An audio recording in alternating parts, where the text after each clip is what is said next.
네, 오늘 저희가 신상옥 감독, 배우 최은희 부부의 아들 신정균 감독을 초대했습니다. 만나보겠습니다. 안녕하십니까? 안녕하세요. 나와주셔서 고맙습니다. 네. 선물하시죠. 그 영화가 그러니까 영국인 감독이 만든 연인과 독재자라는 다큐멘터리고 우리나라에서는 이달에 개봉을 한다고요. 네. 보셨죠? 네, 봤습니다. 예, 어떻든가요? 그러니까 아버지 어머니가 탈출하시고 한 30년 그리고 또 아버님 돌아가시고 한 10년 만에 만들어지는 건데 네. 지금이라도 이렇게 또 이 진실을 세상에 공개할 수 있게 돼서 마음속으로 아주 기쁘게 생각하고 있습니다. 네, 영화는 잘 만들어졌던가요? 네, 아주 대단히 만족하고 있습니다. 예. 진솔하고 진실되게 만든 걸로 아주 잘 만들었습니다. 예, 실제 그 증언들 육성을 살려서 다큐멘터리를 만든 영화라고요. 네, 네. 예. 감독님께서는 그 영화 감독이시기도 한데 몇 점 정도 별 몇 개 정도 주실 수 있겠습니까? 저희 어머님 아버님 주제로 만든 영화를 감히 제가 평점을 할 수 없지만 일단 이게 그 상업 영화가 아니라 다큐멘터리다 보니까 얼마만큼 진실에 근접했냐로 점수를 준다고 하면은 순도 99.9%라고 할 수 있을 것 같습니다. 그렇군요. 어머님께서는 지금 서울에 계신 거죠? 네, 지금 얼마 전에 저희 집 근처로 옆집으로 이사 오셔서 네. 저하고 제 처가 지금 모시고 있습니다. 예, 건강은 괜찮으시고요. 네, 일주일에 3번 이제 투석 받으시러 신장이 안 좋으셔서 예. 그거 말고는 실종된 다음에 괜찮으세요. 예, 혹시 그 영화 보셨습니까, 어머님께서도?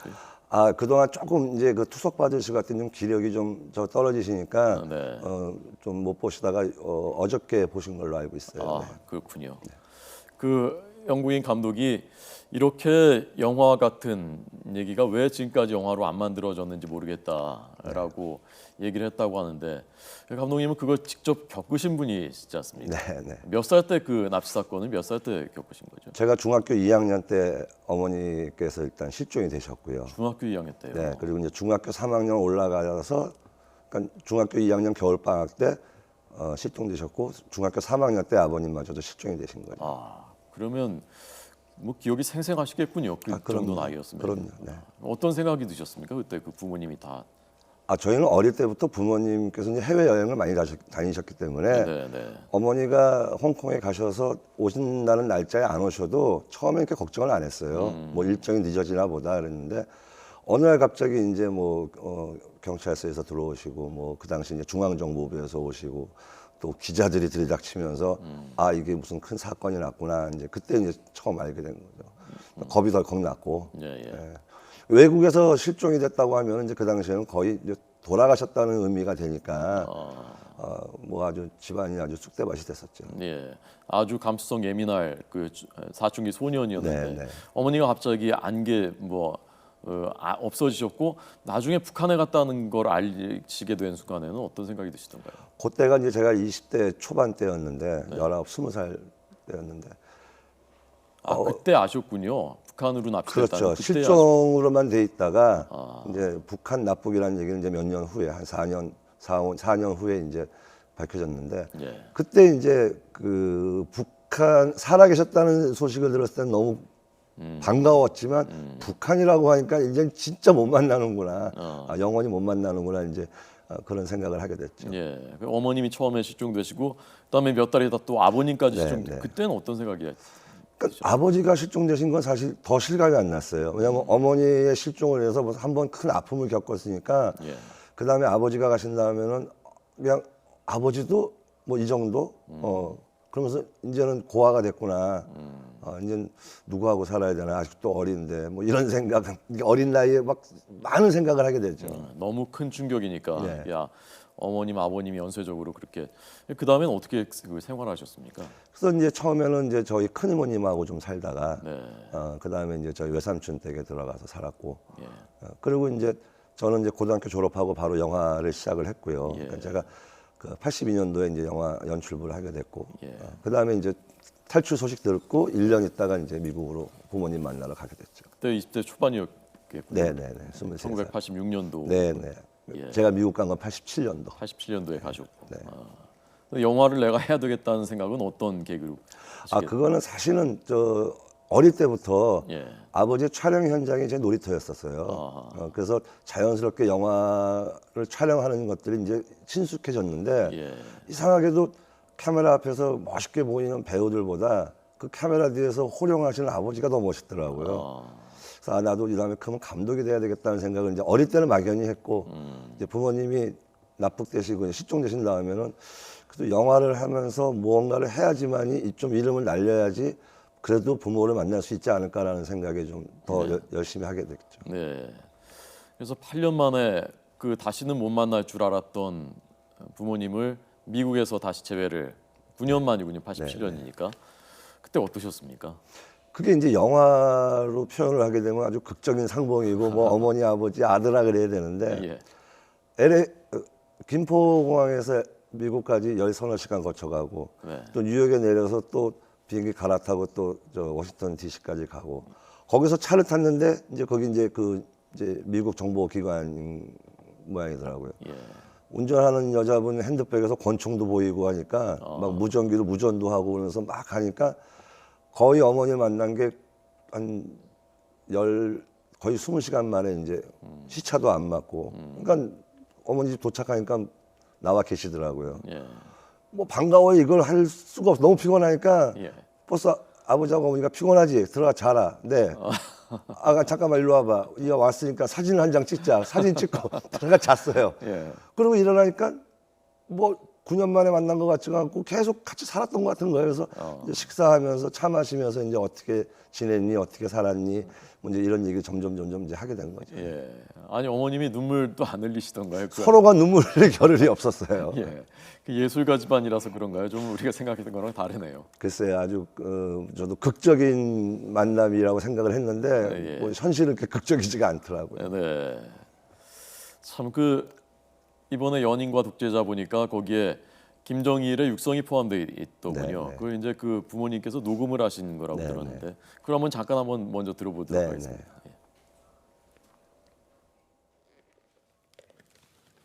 예. 숨겨가지고 해가지고 들어갔어요. 그래가지고 이거 녹음한 거예요.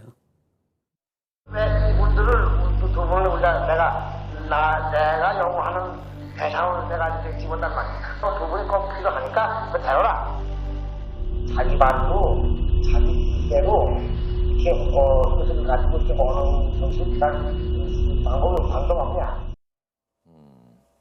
그러니까 저걸 녹음하신 데는 뜻이 있으니까 녹음을 하신 거겠죠. 네, 그러니까 아버님 말씀에 의하면은 네.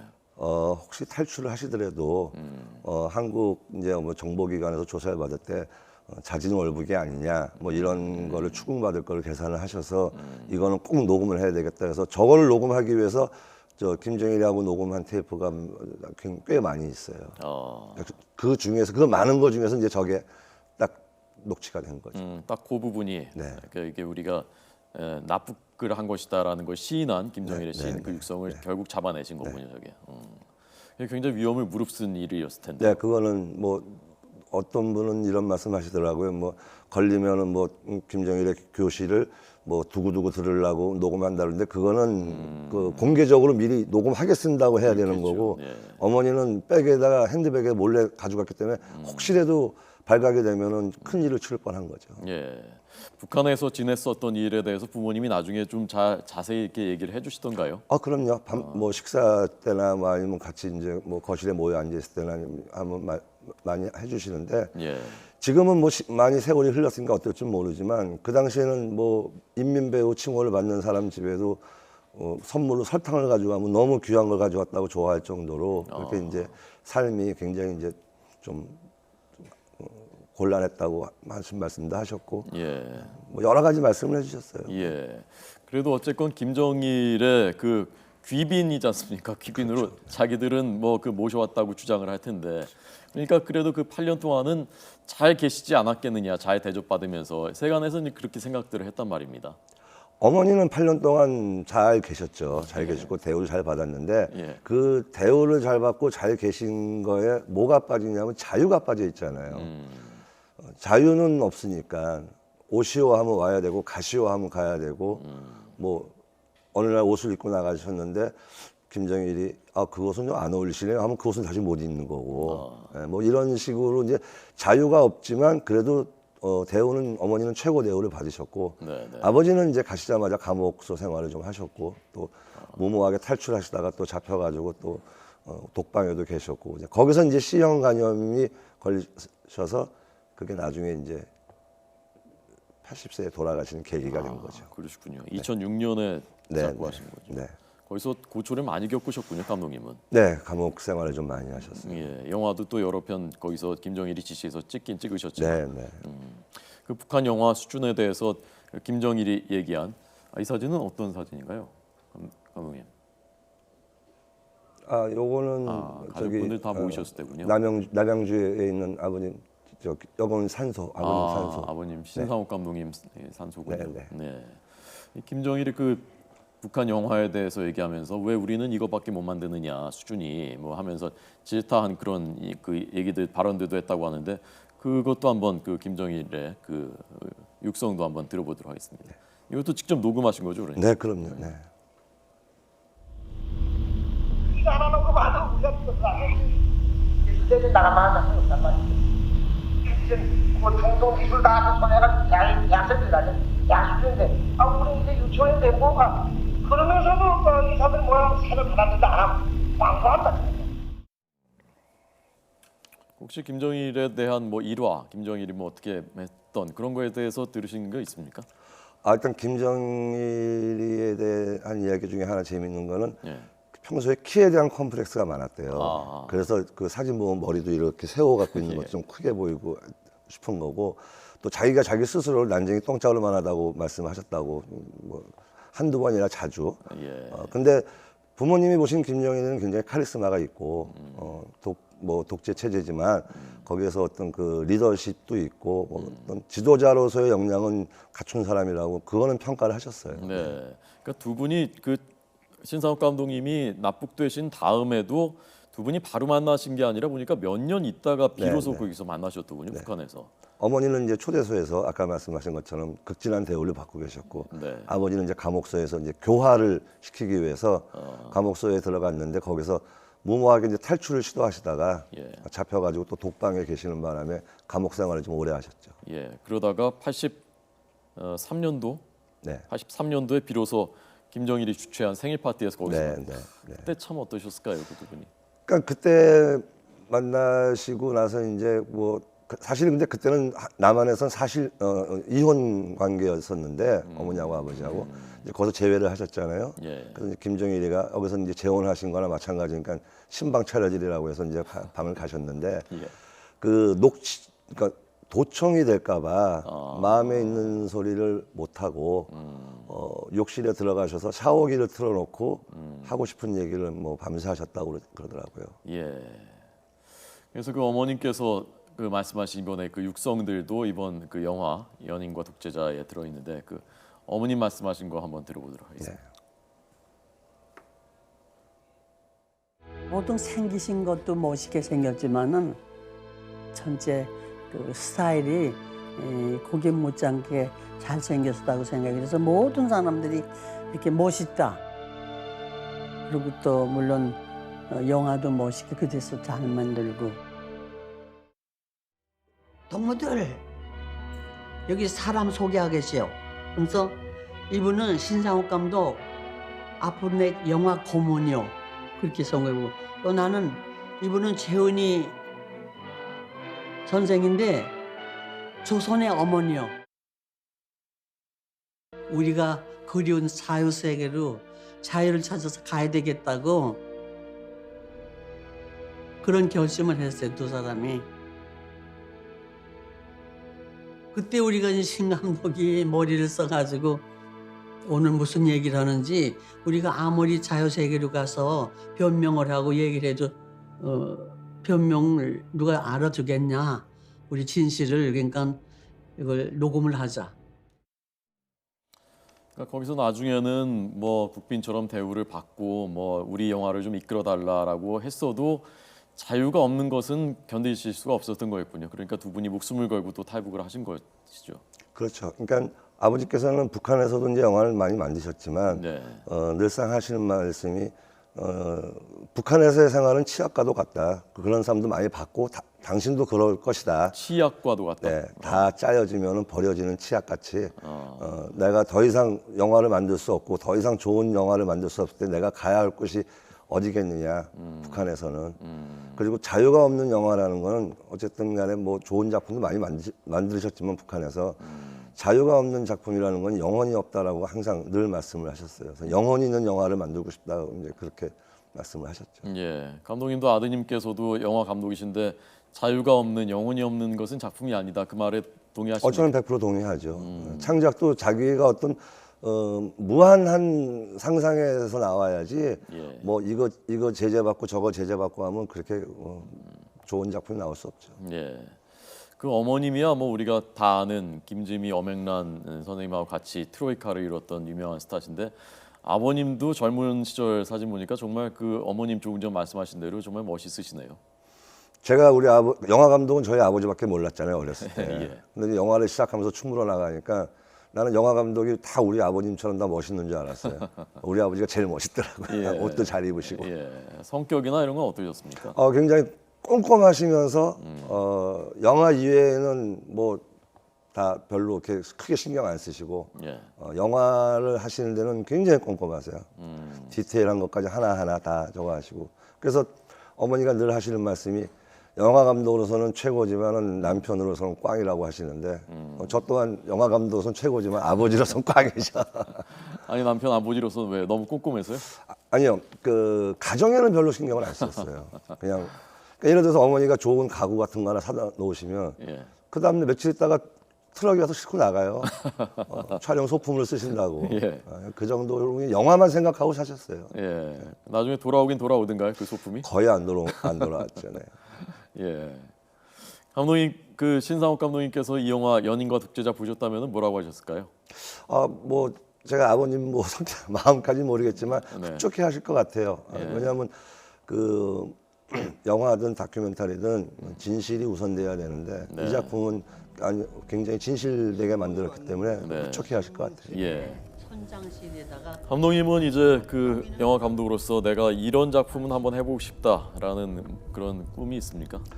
그러니까 그때도 또 그 지금 연인과 독재자도 외국 자본에 의해서 외국 감독이 만들었지만 예. 저희 부모님의 스토리는 사실 영화보다 더 극적인 요소가 많은데 그게 아직 영화가 되지 않았고 특히 이제 저희 어머니의 삶은 굉장히 기구하세요.